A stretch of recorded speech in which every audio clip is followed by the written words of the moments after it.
Di ujung timur benua Asia, terhampar sebuah daratan berbentuk semenanjung yang indah, tempat yang ribuan tahun dikenal sebagai satu kesatuan. Korea, tanah yang sama, bahasa yang sama, dan ikatan budaya yang tak terpisahkan telah menyatukan jutaan jiwa. Namun, kisah negeri ini adalah kisah tragedi modern tentang bagaimana sebuah bangsa yang baru saja terbebas dari rantai penjajahan harus kembali terpecah oleh tangan-tangan asing dan kemudian saling berhadapan dalam pertempuran saudara yang kejam. Pagi di bulan Juni tahun 1950 menjadi saksi bisu saat dentuman artileri membelah sunyi fajar membuka lembaran paling kelam dalam sejarah Korea. Sejak saat itu, Korea tidak pernah lagi utuh. Perang Korea adalah sebuah babak yang secara resmi telah berhenti, tetapi jiwanya, lukanya, dan ketegangannya belum pernah benar-benar berakhir. Dari penjajahan ke pembagian. Untuk memahami kobaran api tahun 1950, kita harus menengok ke belakang pada tahun 1945. Sebelum menjadi medan pertempuran ideologi global, Korea adalah korban yang menderita. Selama 35 tahun, sejak tahun 1910, seluruh semenanjung berada di bawah cengkeraman kekuasaan kolonial Kekaisaran Jepang.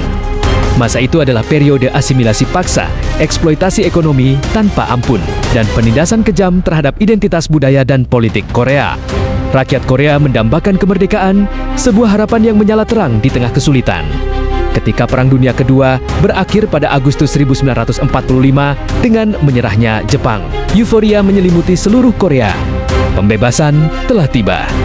Rakyat berbondong-bondong merayakan, berharap dapat segera mendirikan negara merdeka yang berdaulat, bersatu, dan dapat menentukan nasibnya sendiri.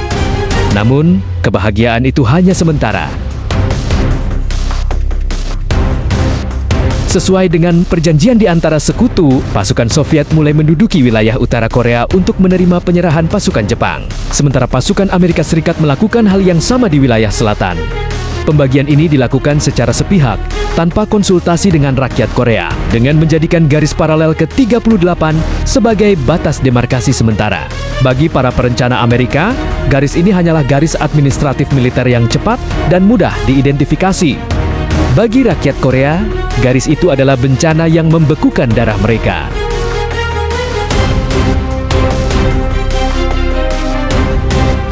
Apa yang dimaksudkan sebagai pemisahan sementara segera berubah menjadi tembok permanen dari ideologi yang saling bermusuhan. Di utara, di bawah bayang-bayang Uni Soviet, berdirilah Republik Rakyat Demokratik Korea (RRDK). Pemimpinnya, Kim Il-sung, adalah seorang gerilyawan anti-Jepang yang didukung dan dilatih oleh Soviet. Ia dengan cepat membangun sistem komunis yang berlandaskan Marxisme-Leninisme dan diperkuat dengan kultus individu yang intens. Di selatan, di bawah pengaruh Amerika Serikat, lahir Republik Korea (RK) yang menganut sistem kapitalis. Dipimpin oleh Syngman Rhee, seorang nasionalis garis keras yang anti-komunis. Korea Selatan juga membangun rezim yang keras dan otoriter. Kedua belah pihak sama-sama mengklaim sebagai satu-satunya pemerintahan yang sah atas seluruh wilayah Korea dan sama-sama menyimpan ambisi untuk menyatukan Korea dengan menggunakan cara mereka sendiri. Revolusi komunis dari utara atau pembebasan anti-komunis dari selatan.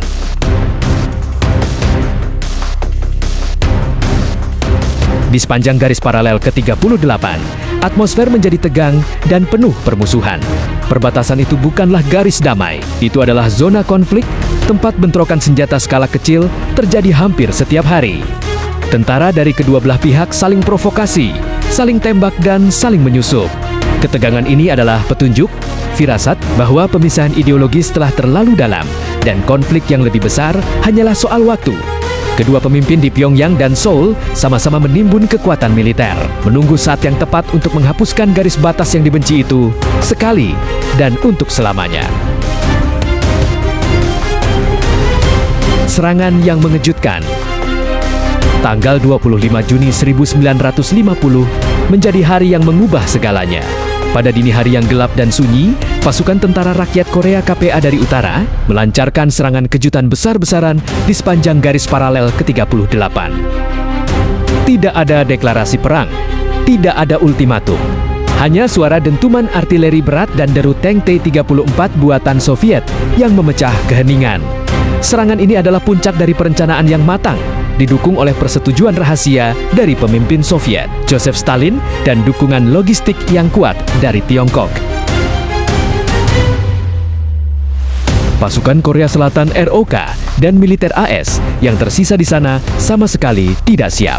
Mereka kalah dalam jumlah, kalah dalam persenjataan berat, dan tidak memiliki organisasi komando terpusat yang efektif untuk menghadapi serangan sebesar itu. Tentara Korea Utara menyerbu ke selatan dengan cepat, bergerak seperti gelombang pasang yang tak terhentikan. Kekuatan tank-tank Soviet yang dimiliki KPA menjadi penentu awal, karena ROK hampir tidak memiliki senjata anti-tank yang memadai. Dalam waktu kurang dari 3 hari, tragedi besar terjadi. Seoul, ibu kota Korea Selatan, jatuh ke tangan KPA, kepanikan masif melanda kota dan sekitarnya. Jutaan warga sipil bersama dengan sisa-sisa pasukan ROK yang kebingungan melarikan diri ke arah selatan. Jalan-jalan dipenuhi pengungsi, menciptakan arus manusia yang tak terbayangkan, membawa serta keputusasaan, kekacauan, dan kisah-kisah keluarga yang tercerai-berai.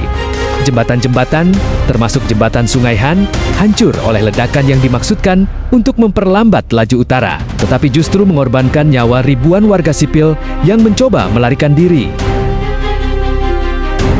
Jatuhnya Seoul menjadi panggilan darurat bagi dunia, terutama bagi Amerika Serikat. Presiden Harry S. Truman melihat invasi ini bukan sekadar konflik perbatasan, melainkan sebagai agresi komunis yang terencana dan merupakan ancaman langsung terhadap strategi penahanan global atau containment policy yang dianut oleh negara barat. Jika agresi ini tidak dihentikan, Amerika khawatir bahwa seluruh Asia akan jatuh domino ke dalam pengaruh komunis. Perang Korea telah naik tingkat dari konflik sipil menjadi konflik internasional yang memiliki potensi untuk memicu Perang Dunia III.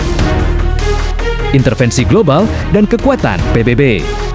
Amerika Serikat dengan sigap membawa masalah ini ke hadapan Perserikatan Bangsa-Bangsa. Sebuah kebetulan diplomatik memainkan peran kunci. Uni Soviet saat itu sedang memboikot Dewan Keamanan PBB sebagai protes karena kursi Tiongkok dipegang oleh delegasi Taiwan, bukan Republik Rakyat Tiongkok yang komunis. Tanpa hak veto Soviet, Dewan Keamanan PBB dapat mengeluarkan resolusi yang mengutuk serangan Korea Utara dan mengizinkan pembentukan pasukan multinasional untuk membantu Korea Selatan.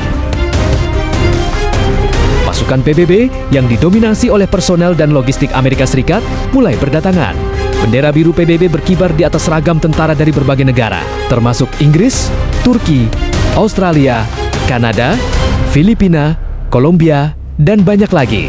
Bagi Korea Selatan, kedatangan mereka adalah secercah harapan di tengah kegelapan. Tetapi medan perang saat itu masih jauh dari harapan kemenangan.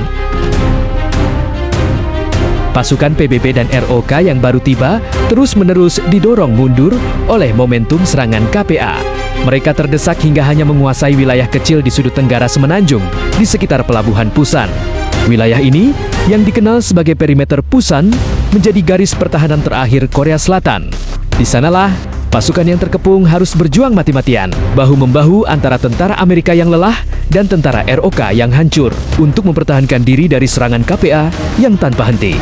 Jika perimeter Pusan jatuh, seluruh Korea Selatan akan hilang dan intervensi PBB akan menjadi kegagalan besar. Pertempuran di perimeter Pusan pada bulan Agustus dan awal September 1950 adalah pertarungan hidup atau mati. Sebuah pengorbanan besar yang berhasil menahan laju serangan utara meskipun dengan korban jiwa yang mengerikan. Keajaiban Incheon dan balik serangan. Tepat ketika situasi tampak paling suram, seorang figur militer yang legendaris, Jenderal Douglas MacArthur, Panglima tertinggi pasukan PBB, merancang sebuah operasi yang dianggap banyak orang sebagai langkah yang gegabah dan nyaris gila. Rencananya adalah melakukan pendaratan amfibi jauh di belakang garis musuh di kota pelabuhan Incheon, dekat dengan ibu kota yang diduduki, Seoul. Pendaratan ini dikenal sebagai Operasi Chromite. Risiko dari operasi ini sangat tinggi. Incheon memiliki medan pendaratan yang sangat sulit dengan pantai berlumpur yang curam, dinding laut yang tinggi, dan pasang surut laut yang ekstrem yang hanya memungkinkan 2 kali pendaratan dalam sebulan. Para staf militer MacArthur berulang kali menyuarakan keberatan. Namun MacArthur percaya bahwa justru kesulitan inilah yang akan membuat KPA tidak menduga serangan akan datang dari sana. Pada 15 September 1950, keberanian MacArthur terbayar lunas. Armada PBB melancarkan serangan di Incheon. Pasukan KPA yang berada di belakang garis depan tidak siap. Dalam waktu singkat, pasukan PBB berhasil mengamankan pijakan, merebut Bandara Kimpo, dan kemudian mulai bergerak menuju Sel. Pendaratan Incheon adalah titik balik yang dramatis.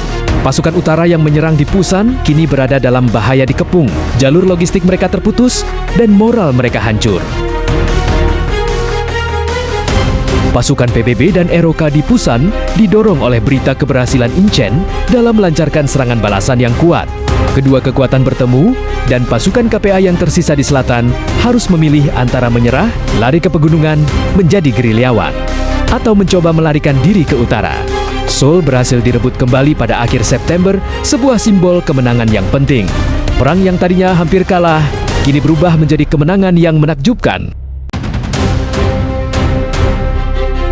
Kini, pertanyaan yang sangat krusial muncul di antara para pemimpin PBB.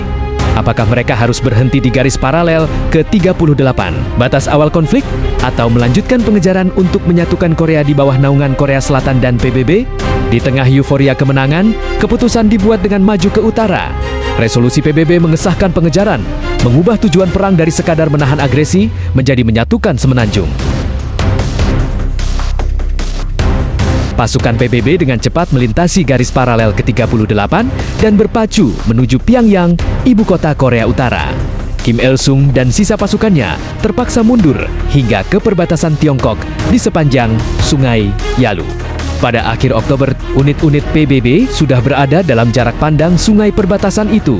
Sebuah pencapaian yang menandakan kekalahan total Korea Utara sudah di depan mata. Intervensi Tiongkok. Tepat pada puncak kemenangan PBB, muncul bayangan ancaman baru yang jauh lebih besar dan lebih menakutkan, yaitu Republik Rakyat Tiongkok. Sejak pasukan PBB bergerak melintasi garis 38 derajat, pemimpin Tiongkok, Mao Zedong, telah mengirimkan peringatan keras melalui saluran diplomatik bahwa Tiongkok tidak akan tinggal diam jika pasukan asing mendekati perbatasannya. Mao melihat kehadiran pasukan PBB yang dipimpin Amerika Serikat di dekat Sungai Yalu sebagai ancaman langsung terhadap keamanan Tiongkok. Peringatan-peringatan ini, bagaimanapun, diabaikan oleh Jenderal MacArthur yang terlalu percaya diri dengan keunggulan udara dan kekuatan pasukannya. MacArthur dan Washington meyakini bahwa Tiongkok hanya menggertak atau paling banter hanya akan mengirimkan pasukan sukarelawan dalam jumlah kecil. Mereka sangat keliru. Pada bulan November 1950, kejutan yang lebih besar daripada Incheon melanda. Ratusan ribu, mungkin jutaan, tentara Tiongkok yang menyamar sebagai relawan rakyat Tiongkok telah secara diam-diam menyeberangi Sungai Yalu dan bersembunyi di pegunungan Korea Utara. Mereka bergerak di malam hari, menghindari deteksi udara, dan menunggu momen yang tepat. Serangan Tiongkok datang dalam gelombang manusia yang masif dan mengejutkan, dilancarkan di tengah musim dingin Korea yang brutal, dengan suhu yang turun drastis. Pasukan PBB yang terpencar dan terlalu jauh di utara benar-benar tidak siap menghadapi serangan mendadak ini. Tentara Tiongkok meskipun kurang dalam persenjataan berat, memiliki moral yang tinggi, pengalaman perang gerilya, dan yang paling penting, jumlah yang tak terbatas. Taktik gelombang manusia serangan frontal yang masif dan terus-menerus memaksa pasukan PBB untuk mundur dengan cepat. Sebuah proses yang kemudian dikenal sebagai The Retreat. Mundurnya pasukan PBB diwarnai oleh salah satu episode paling heroik dan tragis dalam perang, pertempuran Waduk Chosin. Dalam kondisi suhu di bawah nol, dikepung oleh pasukan Tiongkok yang jauh lebih banyak. Marinir Amerika dan unit-unit PBB lainnya harus berjuang. Bukan hanya melawan musuh, tetapi juga melawan cuaca ekstrem dan kekurangan perbekalan. Namun pada akhirnya mereka pun berhasil keluar, meskipun dengan korban jiwa yang sangat besar. Invasi Tiongkok tidak hanya menghancurkan harapan untuk menyatukan Korea, namun ia membalikan arah perang secara total. Seoul kembali jatuh untuk kedua kalinya dan garis depan stabil kembali di dekat garis paralel ke-38. Jenderal MacArthur menuntut eskalasi besar-besaran, termasuk serangan udara ke Tiongkok dan penggunaan senjata nuklir. Akhirnya dicopot dari jabatannya oleh Presiden Truman yang khawatir bahwa tindakan MacArthur dapat memicu konflik nuklir global. Perang yang stagnan dan berdarah. Setelah intervensi Tiongkok, Perang Korea memasuki fase yang berbeda dan sangat brutal. Selama hampir 2 tahun, garis depan perang menjadi statis, bergerak maju mundur hanya beberapa mil di sekitar garis demarkasi awal. Perang berubah menjadi perang parit, perang gesekan yang mematikan, yang mengingatkan pada Perang Dunia I. Pertempuran terjadi berulang kali untuk menguasai bukit-bukit tanpa nama yang strategis, seperti Bloody Ridge, Heartbreak Ridge, dan Pork Chop Hill. Perwira dan tentara yang bertugas di garis depan harus menghadapi tembakan artileri yang tak henti-hentinya, serangan malam Tiongkok yang sporadis, dan kondisi alam yang keras. Rasa lelah, ketakutan, dan kehancuran moral menjadi musuh yang tak terlihat. Sementara tentara bertempur di medan yang sama berulang kali, dan dampak perang terhadap warga sipil Korea mencapai tingkat yang mengerikan. Seluruh semenanjung menjadi reruntuhan. Kota-kota seperti Pyongyang dan Seoul mengalami kehancuran parah akibat pemboman udara yang intens. Pedesaan tercabik-cabik, pertanian terhenti, dan warga sipil terjebak di tengah pertempuran. Perkiraan korban jiwa sipil sangat tinggi, mencerminkan betapa kejamnya konflik ini. Jutaan orang kelaparan, terpaksa mengungsi, atau bahkan terbunuh. Perang Korea dikenal sebagai salah satu konflik paling mematikan dalam sejarah abad ke-20, di mana sebagian besar korban adalah warga sipil Korea yang tidak bersalah. Tujuan perang pun berubah, bukan lagi tentang penyatuan, melainkan tentang mempertahankan garis demarkasi dan mencapai gencatan senjata yang dapat diterima. Dunia lelah dengan pertumpahan darah ini. Perdebatan di meja perundingan. Pada Juli 1951, pembicaraan gencatan senjata resmi dimulai di Kaesang dan kemudian dipindahkan ke Panmunjom. Anehnya, meskipun para diplomat duduk di meja perundingan, pertempuran di garis depan terus berlanjut tanpa henti. Negosiasi ini menjadi salah satu negosiasi yang paling sulit, berlarut-larut, dan penuh ketegangan dalam sejarah militer modern. Masalah utama yang menghambat tercapainya kesepakatan adalah nasib para tawanan perang. PBB bersikeras bahwa tawanan, terutama tentara Tiongkok dan Korea Utara yang ditangkap, harus diizinkan untuk memilih apakah mereka ingin kembali ke negara asal mereka atau tidak.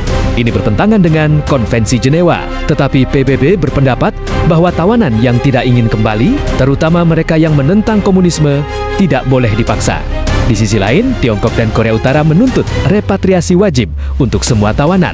Perdebatan ini menjadi isu politik dan kemanusiaan yang sangat sensitif, yang membuat negosiasi terhenti selama hampir 2 tahun. Sementara para diplomat berdebat tentang jumlah tawanan dan garis batas yang presisi, para prajurit terus tewas dan terluka di bukit-bukit bebatuan. Perang menjadi alat tawar-menawar setiap inci tanah, yang direbut menjadi alat untuk memperkuat posisi di meja perundingan. Akhirnya, kebuntuan politik di Amerika Serikat dan kematian Joseph Stalin pada tahun 1953 membuka jalan untuk terciptanya sebuah terobosan. Pemerintahan baru di Amerika Serikat di bawah Presiden Dwight D. Eisenhower mengisyaratkan kesediaannya untuk menggunakan kekuatan yang lebih besar, bahkan senjata nuklir jika negosiasi terus gagal. Ancaman yang terselubung ini, ditambah dengan perubahan kepemimpinan di Moskow, akhirnya melonggarkan sikap Tiongkok dan Korea Utara. Gencatan senjata. Pada 27 Juli tahun 1953, perjanjian gencatan senjata yang telah lama ditunggu-tunggu ditandatangani di Panmunjom. Secara resmi, jam-jam pertempuran berhenti. Tembakan terakhir terdengar dan kesunyian yang mencekam turun di garis depan. Garis pertempuran terakhir dibekukan dan dijadikan garis demarkasi militer atau MDL, memotong semenanjung dekat dengan garis paralel ke-38 yang asli. Zona demilitarisasi atau DMZ didirikan, sebuah pita tanah selebar 4 km yang membentang dari pantai ke pantai, yang berfungsi sebagai penyangga antara kedua Korea. Ironisnya, DMZ adalah salah satu perbatasan paling dijaga ketat, paling termiliterisasi, dan paling berbahaya di dunia, jauh dari statusnya sebagai zona demilitarisasi. Yang paling penting, dokumen yang ditandatangani pada tahun 1953 bukanlah perjanjian damai, melainkan hanya kesepakatan untuk menghentikan tembakan sementara. Perang Korea secara teknis tidak pernah berakhir, ia hanya ditangguhkan. Kedua negara masih secara resmi berada dalam keadaan perang, sebuah kenyataan pahit yang terus membentuk politik dan keamanan Asia Timur hingga saat ini. Warisan pahit dari perang yang tak selesai. Perang Korea meninggalkan warisan yang sangat pahit dan mendalam. Dari segi angka, perang ini adalah bencana kemanusiaan. Lebih dari 3 juta orang tewas dengan korban sipil yang dominan. Korea Utara dan Korea Selatan, dua negara yang dulunya satu, kini menjadi dua entitas yang sangat berbeda, terpisah oleh jurang ideologi yang semakin lebar. Korea Utara menutup diri dari dunia, membangun rezim totaliter dengan program nuklir yang ambisius. Korea Selatan, dengan dukungan Barat, bertransformasi menjadi salah satu negara demokrasi dan ekonomi paling maju di dunia. Secara emosional, luka paling dalam adalah perpecahan keluarga. Ribuan, bahkan jutaan keluarga terpecah di kedua sisi DMZ. Saudara, orang tua, dan anak-anak yang terpisah pada tahun 1950 seringkali tidak pernah mendapatkan kesempatan untuk bertemu lagi. Mereka menjadi korban bisu dari politik perang dingin yang kejam. Hingga kini, upaya-upaya reuni keluarga yang sporadis, meskipun sangat menyentuh, hanya dapat menjangkau sebagian kecil dari para korban perpecahan ini.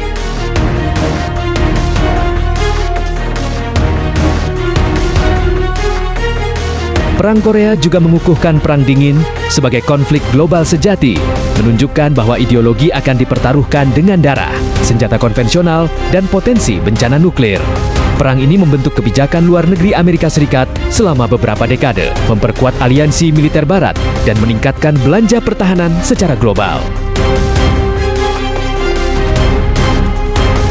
70 tahun lebih telah berlalu sejak gencatan senjata ditandatangani. Di Panmunjom, para penjaga dari kedua belah pihak masih saling pandang dengan tatapan dingin di zona keamanan bersama. Ketegangan tetap tinggi, retorika permusuhan masih dipertukarkan, dan ancaman perang masih terasa. Semenanjung Korea tetap menjadi salah satu titik api paling berbahaya di dunia. Sebuah pengingat abadi bahwa beberapa konflik tidak pernah benar-benar mati. Mereka hanya tertidur, menunggu waktu untuk bangun kembali. Korea, negeri yang sama, menunggu dengan sabar dan penuh harapan untuk mendapatkan akhir yang sesungguhnya. Sebuah perjanjian damai yang akan menyembuhkan luka lama dan menyatukan saudara-saudara yang telah lama terpisah. Namun hingga hari ini, akhir dari Perang Korea masih menggantung, sebuah kisah sejarah yang belum selesai. Terima kasih sudah menonton sampai selesai. Bila ada masukan, saran, atau kesalahan informasi, silakan tambahkan di kolom komentar. Jika kalian suka video ini, silakan tekan tombol like, dan jangan lupa subscribe untuk mendapat video-video menarik dari channel ini. See you next video. Sampai jumpa.